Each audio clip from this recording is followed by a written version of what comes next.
Hi everybody, Jeremy here, Modern Vitality. Today's video is how to help digestive issues from fibromyalgia.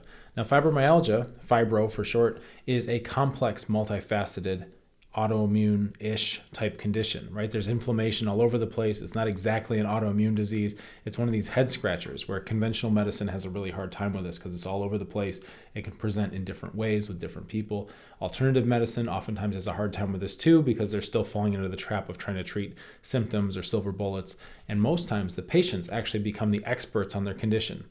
It happens, right? The people who are living with this, struggling with it, wind up being extremely well educated and they become the experts on it. So I'm here to help illuminate some of that because some of the common symptoms, brain fog, fatigue, exhaustion, wandering pains, right? These things are pretty common with fibromyalgia. There's also a lot of things like sleep trouble, anxiety, depression, very common, libido changes, and we have digestive issues like IBS, if you get that kind of diagnosis, or just problems with digestion in general. So this is a big issue. Some people think digestion is the root of all complex chronic health issues. I disagree. I think it's one of the roots, but we need to not lose sight of the bigger picture and just zoom in on one thing. In today's video, we're going to look at how to help digestive issues using a whole systems perspective. All right, let's get started.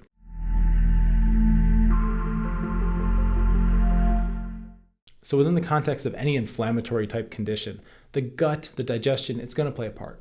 There are some schools of thought who say, oh, the gut health, right? It's the root of all illness. It's the be all end all, right? This is the whole thing. What I'm going to say right now, this is going to be controversial. I'm probably going to get in trouble, right, with some of my colleagues or peers, right? But I owe it to everyone to say what I see. And that is that we can get very pigeonholed. Patients and practitioners both. We can get very pigeonholed and very excited and very tempted and lured by reductionist thinking. Meaning, when we find something that's significant, it's way too easy to start to think that's the only thing that matters. Okay? We get tunnel vision. And the gut is one of those things. It's insanely significant. It's wildly significant. The more we learn, science-wise, right? Science is catching up to tradition now. I feel like a lot of the Eastern medicine and a lot of the natural health people, and especially people who study ancient traditions of diet, living, medicine, all that, there are things that we just kind of know, right? That now science is actually catching up and validating, which is very cool. And digestive health is a big deal, right? It's the core, it's the center, right, of your body. This is where you get your nutrients from, of course, but also there's a huge immune component, right? There's also the gut-brain axis, so there's a neurological component. It's connected. Does that make it the root of all illness? I'm not sure, right? It's certainly one of the major players. It's one of the usual suspects, right? But let's not get distracted by that. And we always need to be able to zoom in and then zoom back out because otherwise we're going to miss the bigger picture. So digestion is very important. However, the common strategy with digestive problems is to treat the digestive system. Right? And I know this sounds like straightforward and Jeremy, why are you telling me this counterintuitive stuff, right? Of course, if there's digestive problems, you need to treat the digestive system. However, I would offer you one thing to think about is that if that was going to work, it would have worked. Okay? That's the common response, both practitioners and patients alike, is to start to do the obvious thing, right? I have digestive issues, so let's do some digestive support. Okay? Makes sense. Sounds good. I do that too, right? There is a layer of thinking beyond that where we, instead of working directly, digestion on digestion, we actually work obliquely. Meaning, if you've been around my world at all, then you've heard me say this, and I'm going to say it 10,000 more times. Immune system, digestive system, neuroadrenal, blood circulation, right? And then we have things like hormones and deficiencies, okay? But these first four are the most important. Immune system is stage 1. Digestive system is stage 2. Neuroadrenal, stage 3. Blood circulation, stage 4. Your body works like a combination lock. When you want to heal, there is an order that you must do the approach, right? Your body doesn't want things out of order. I've got a million examples of this. When you skip steps or go out of order, there's like all kinds of weird problems that happen and it creates conditions for more complications down the line. So the first step, immune system, okay?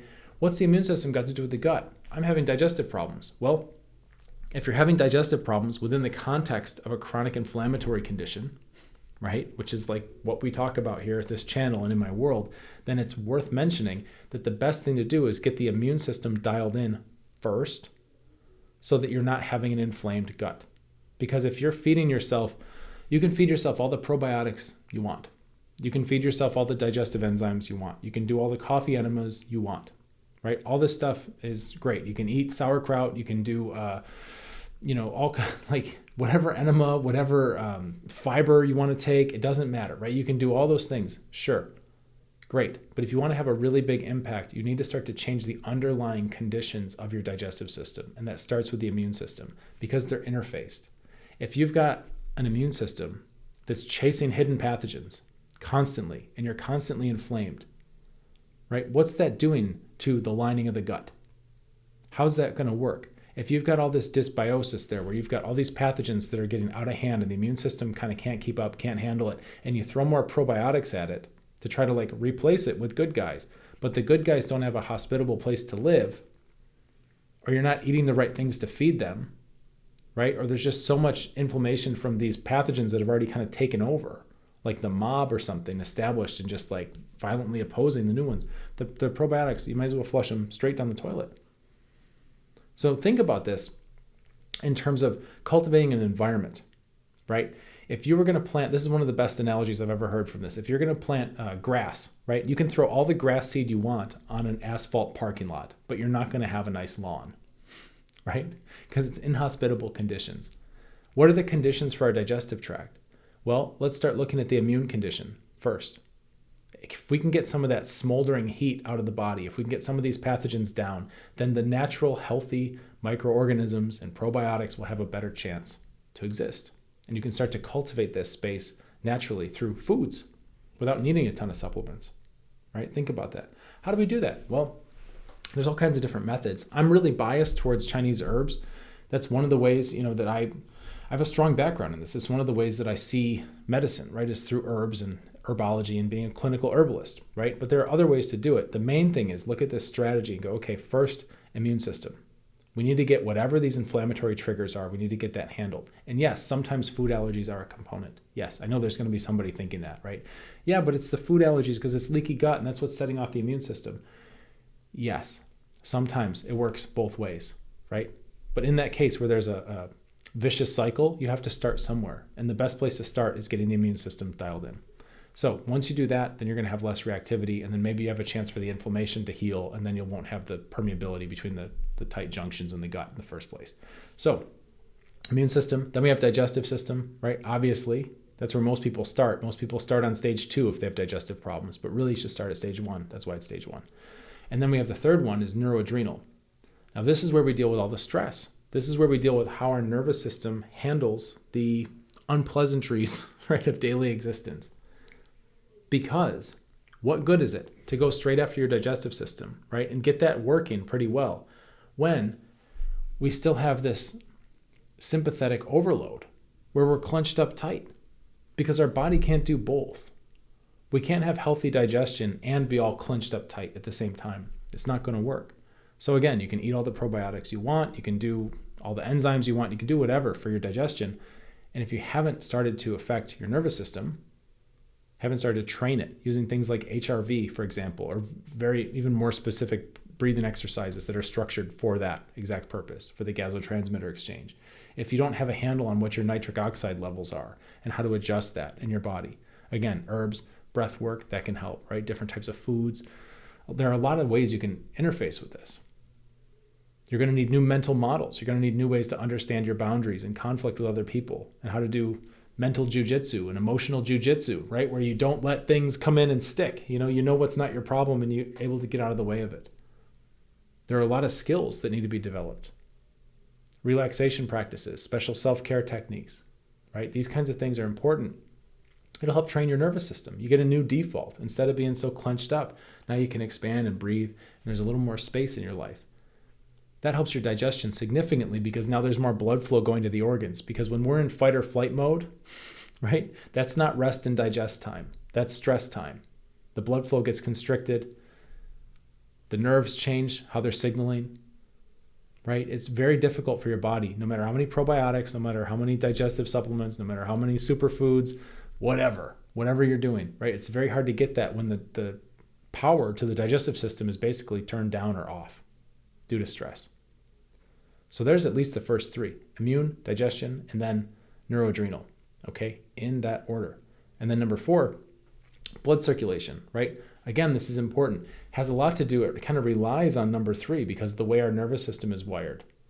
What's really, really cool with this is that if you start at the beginning, you can actually create leverage so that each stage supports the next and makes your job easier. So if you've gotten to the point where your nervous system is more calm, right? You have what they call vagal tone, which means that you're able to drop into parasympathetic mode a lot more easily, right? And you don't hold on to stressors and all that. Then you're having a physiological change where now your blood is being redirected automatically. You're getting more blood flow to those digestive organs, which is really great because that means you're able to get more nutrition out of your food and have more energy, right? That's what we're supposed to be doing. That's the whole point of digestion.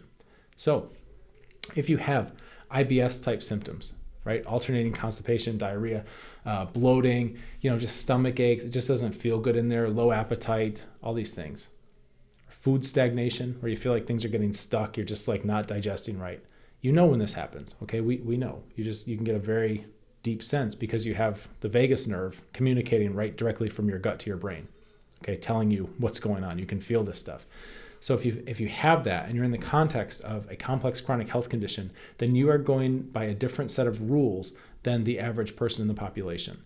And what I mean by that is the average person can just have one problem in one system and go, I've got a digestive problem. And they do digestive supplements or digestive treatment. Right? They just skip ahead to stage 2 and then they don't worry about later stages because, that's all they have. Everything's good otherwise. It can work. If you are in this world of complex chronic health conditions, you have problems in all those stages, most likely, right? That's what happens. The whole body's a system of systems and they start to offset each other and lean on each other. It's really hard when you get to the point of having this rampant inflammation, fatigue, brain fog, all these things, right? You're going to have problems in all these systems, especially if there's been an immune issue for a long time.